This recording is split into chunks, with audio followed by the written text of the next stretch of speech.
Man, do I love Doom. It's funny, my favorite FPS genre is the more slower-paced, linear, story-driven, atmospheric shooter. Morning, Mr. Freeman. Looks like you're running late. Yet, Doom has always been that exception. It always manages to make some of the best first-person shooters of all time.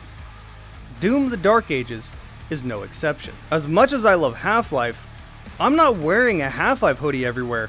I'm wearing a Doom Eternal hoodie everywhere. Yes, I'm not a dragon in real life.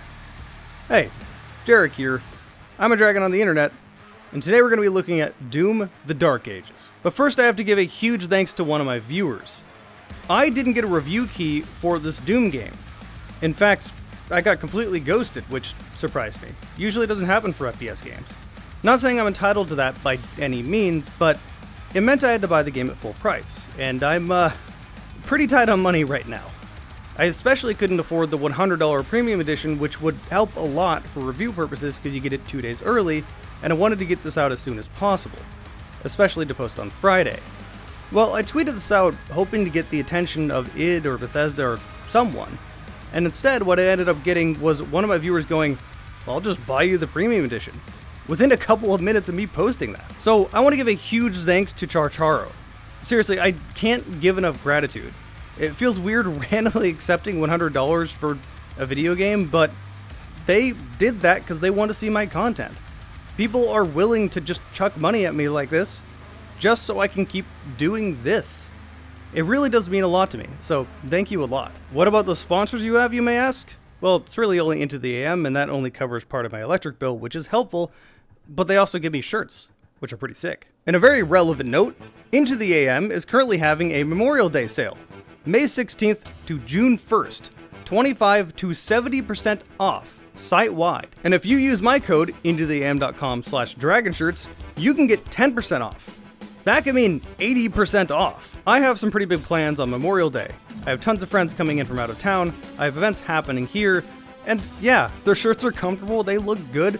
I'm gonna be going all around town wearing them. I really do like these things. And they finally have a dragon design. How fitting. This one's the Fiery Guardian if you're looking for it. I've been wearing this shirt pretty much non-stop since I got it, because of course I have. But it's also incredibly soft and very comfortable. It fits me well. That's one of the reasons why I accept these sponsors so much. It's a product that I actually use and can actually stand by and would actually recommend. I've recommended it to a lot of my friends. I don't do that for most sponsors. So hey, if you want to look good on Memorial Day, 25 to 70% off, with an additional 10% off if you go to IntoTheAM.com/dragonshirts. Huge thanks to IntoTheAM for sponsoring this video.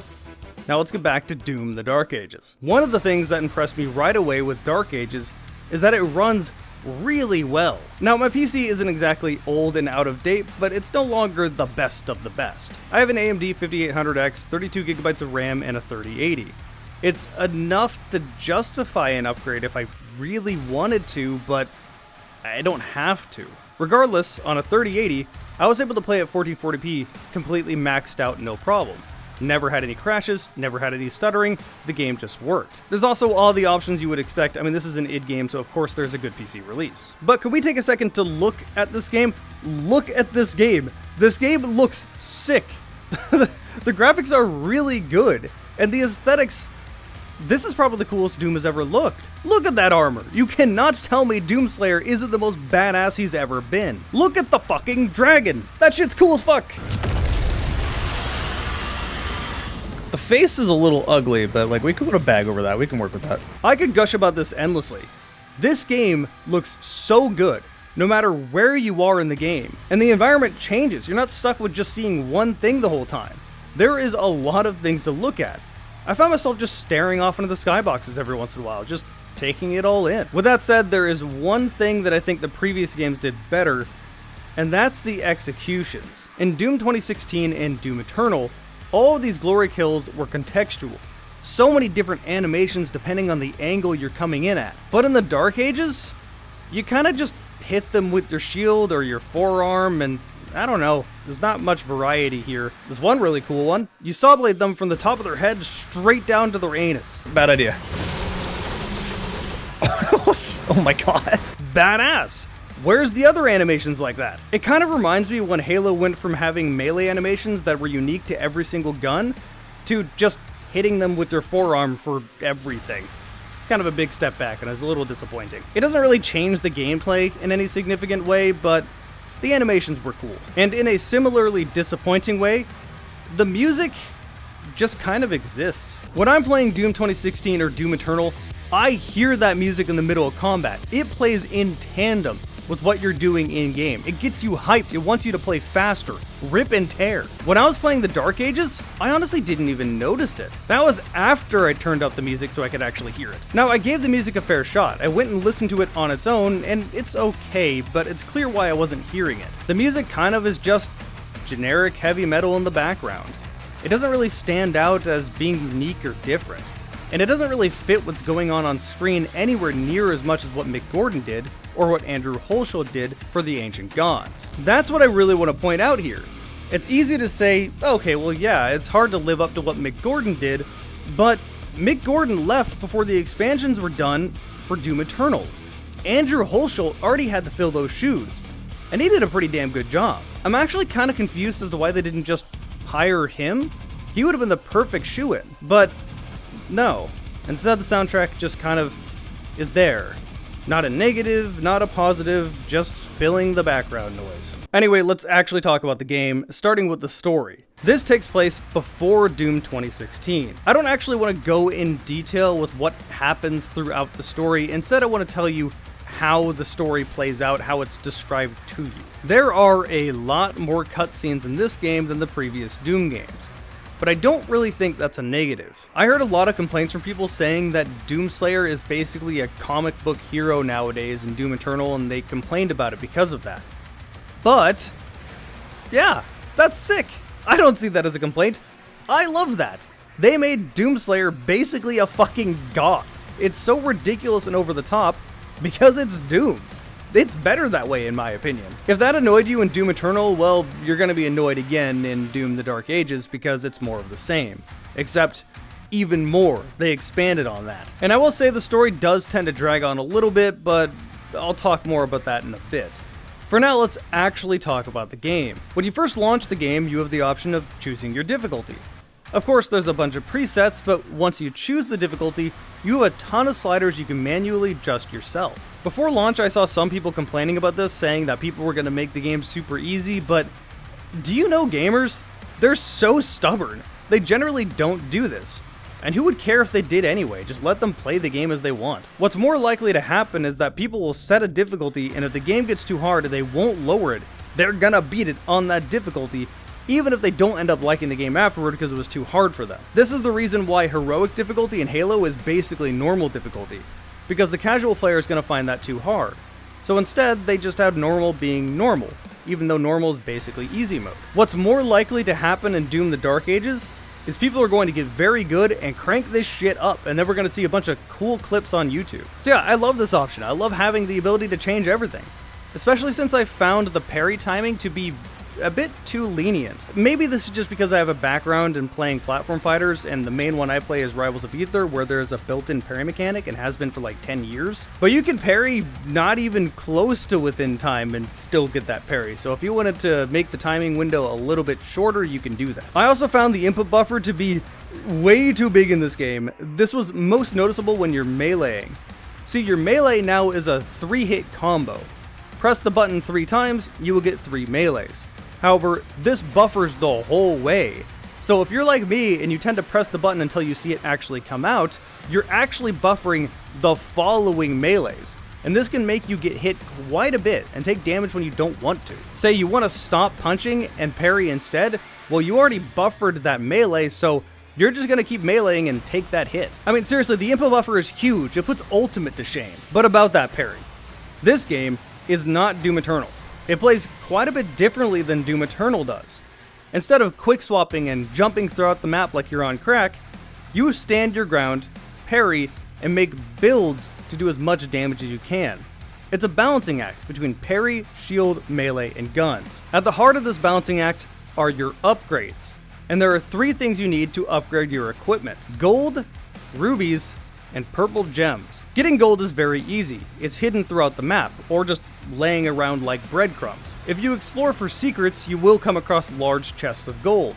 allowing you to embrace your inner dragon. Later in the game, you'll find secrets that require you to do puzzles to grab more rubies. After that, you'll need to either kill a certain amount of statues to get these purple gems, or kill a strong enemy to get the purple gem. The way this basically plays out is that the gold is for the early unlocks, the rubies for the middle unlocks, and the purple is for the late unlocks. It's pretty simple. Once you play the game, it's very straightforward. You'll understand. Anyway, I'm explaining this because a great example of how much damage you can do being totally different than Doom Eternal is that instead of quick swapping to do as much damage and stunning them with grenades and then flame belching to get your armor back, in Doom the Dark Ages, you could use the plasma gun entirely. Alright, so the first melee weapon you get is the gauntlets. One of the upgrades you can get for your gauntlets puts electricity on the enemy and stuns them on the first punch. One of the other upgrades makes the third punch do extra damage.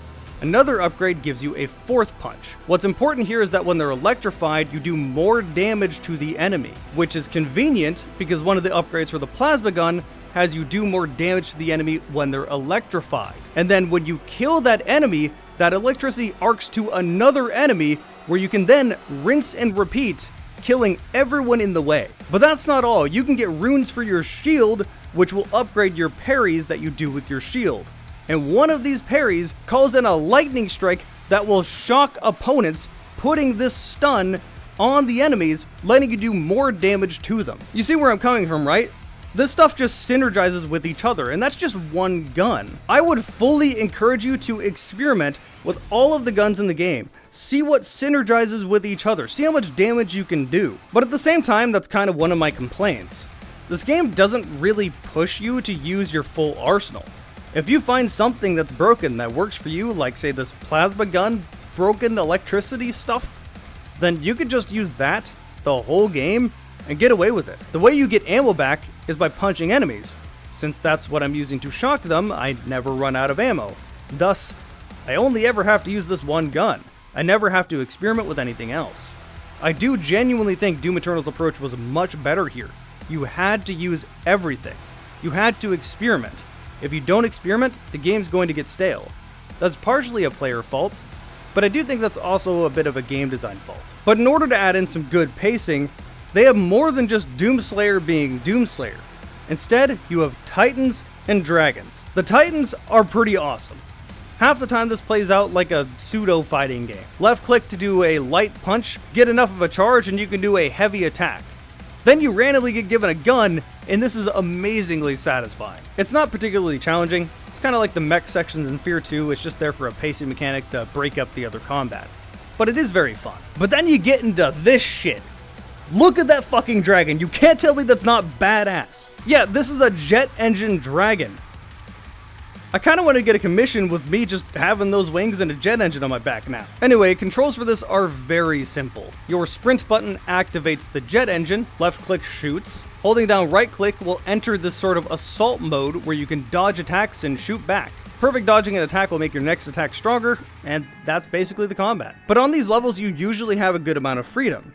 And in the weirdest comparison I'm ever going to make, it kind of reminds me of a Spyro world. You know, where you're able to just fly around and explore at your leisure, and then occasionally a ship flies out and you gotta shoot it down and it gives you gold? Yeah, it really does sort of remind me of a setup for an old platformer. Either way, you can go at your own pace. And these levels I found to be pretty damn fun. And not just because there were dragons, although that's a big part of it. In a similar way, there are levels that kind of play like this, but without the dragon. Most of this game is your stereotypical linear Doom-style levels, but occasionally you're thrown a pseudo-open world level. You have multiple objectives, you have bosses you can approach or entirely miss if you don't notice they're there, and defeating these bosses will give you power-ups like increasing your maximum health, or increasing your maximum ammo, or increasing your maximum armor. There's also tons of secrets on these levels, so you're generally encouraged to explore. And you really want to, because that's how you get gold and rubies and gems for upgrades. All of this was an attempt to keep the pacing so the game just doesn't get stale. For the most part, it does a pretty good job, but at the same time, this game is really long. I thought I was going to stream this game all at once in 1 to 2 days. I did that, but one of those streams was 10 hours long. It took me 15 hours to beat this game. Now, stop, before you say, yeah, but my open world game is like 50 hours in it. Oh, I've been playing this MMO for 2,000 hours. I've been playing this RPG for 50. That's nothing. Yes, but this is not an RPG. This is an action game. You're going to be doing the same actions over and over again, and they can overstay their welcome. There's a reason why the standard for action games is about 7 to 10 hours. I definitely started to feel that burnout towards the later half of this game. Had I not needed to play through this game to make a review of it, I would have taken a break. But during the later half of this game, they're not really introducing anything new, it's just sort of the same thing over and over again. And some levels could entirely be cut because they serve no purpose. Let alone how the story can drag out like an anime going on its 2 millionth episode. I swear sometimes you just want someone to die and they won't. The game is also just a lot easier than Doom Eternal. I think it's probably easier than Doom 2016 as well. And it didn't keep my mind as activated. It didn't give me that feeling of always being at full health and no health at the same time. I didn't really need to focus on it anywhere near as much. In general, I don't think I like this game as much as Doom Eternal. That doesn't say a whole lot, because Doom Eternal is an amazing game. I mean, it's one of my top 10 favorite games of all time. Dark Ages is still one of the best shooters we've ever seen. That's just a really high bar to try to reach. At the end of the day, id is ridiculous. Look what they've done with Doom over the last 9 years. In 2016, we thought Doom 2016 was going to be bad, because they didn't give us review copies ahead of time. So what were they hiding? Well, an awesome game, so apparently nothing. Why didn't you give us review copies? Only 4 years later, we got Doom Eternal, one of the best games I've ever played. And in my opinion, an objective upgrade over Doom 2016 in every way, except the bosses. And then only 5 years later, we have Doom The Dark Ages, one of the most polished experiences I've ever played. More classic Doom. This is a span of 9 years, and there was a couple of DLCs mixed in there too. I don't know how it is managing to release this quality content so quickly, especially in a time where most AAA devs are just trying to steal as much money out of you as possible and they just don't care about their games. It very clearly cares about their games. Like, they want to make the best games imaginable, and I have a huge amount of respect for them. They're about the only studio left I can still trust, except for Valve, if they release anything. So as you can probably imagine, I'm generally recommending Doom The Dark Ages. But I will say something. When they announced Doom The Dark Ages, I was surprised. I was convinced that this was initially supposed to be a Quake game that they shifted over to Doom because that makes more money. According to the devs, that's not the case at all, but yeah, this looks more like Quake to me, and I felt like Doom Eternal's expansions kind of finished out Slayer's arc, and we needed a bit of a break.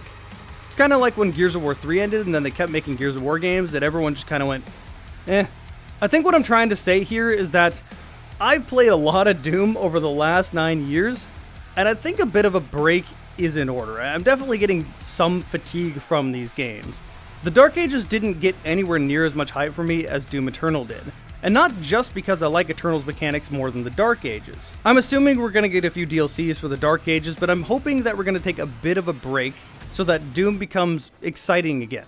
So that when they announce the new game, it's not just going, oh hey, Doom has become the new cash cow. As good as the games are, you know what I'm saying. All of that aside, it's still one of the most polished shooters I've ever played. I would highly recommend, if you like Doom, just go play it. Hey, huge thanks to my YouTube members. They get to see my stuff way ahead of time. Less so this video because the game just came out and I gotta get this done fast, but they're seeing other videos about a month ahead of time, so I keep it cheap. If you want to see my videos early, and this does support me, I definitely could use the monetary help right now, go ahead and become a YouTube member. Thanks to all of these guys.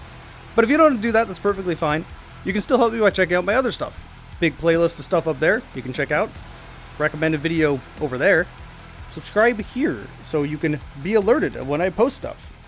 Thank you guys for watching. I'll see you next time.